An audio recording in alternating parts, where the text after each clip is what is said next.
toi et bienvenue sur la chaîne d'AG Bio. Alors aujourd'hui on poursuit la série des huiles essentielles et je voudrais te présenter l'huile essentielle de cannelle. Alors l'huile essentielle de cannelle, elle a plusieurs propriétés qui sont intéressantes.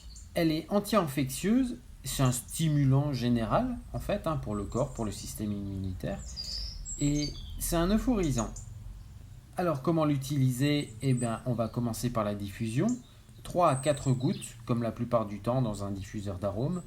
Et le parfum qui se dégage, en fait, c'est un parfum qui va être chaud et épicé, qui contribue à mettre une atmosphère propice à la détente, à l'imagination, à la rêverie.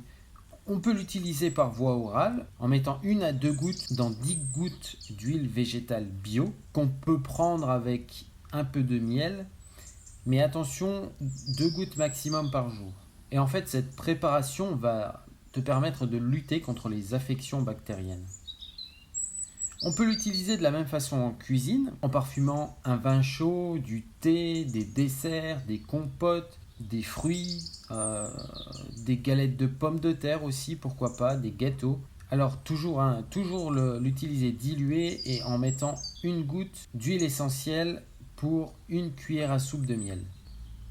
Si tu veux l'utiliser en massage, ça se fait aussi. Tu verses 1 à 2 gouttes dans 4 à 6 cuillères à soupe de corps gras. Donc je le répète, le corps gras, ça va être de l'huile de jojoba par exemple ou de l'huile d'amande douce. Et une fois mélangé, on peut l'appliquer sur les muscles, les articulations ou toutes les zones cutanées en massant.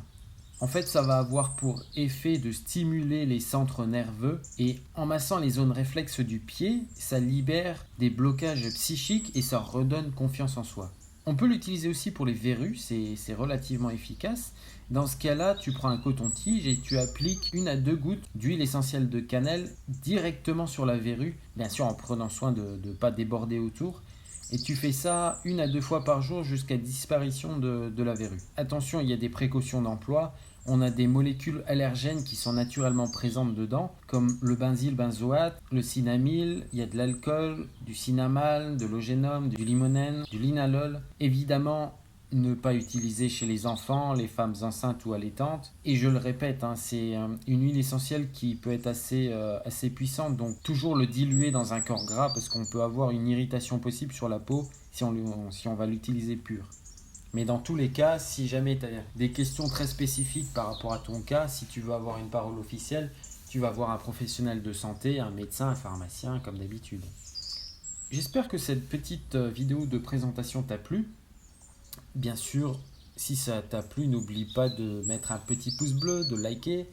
Et puis, si tu ne l'as pas encore fait, tu peux t'abonner à la chaîne. Et je te dis à la prochaine. Salut!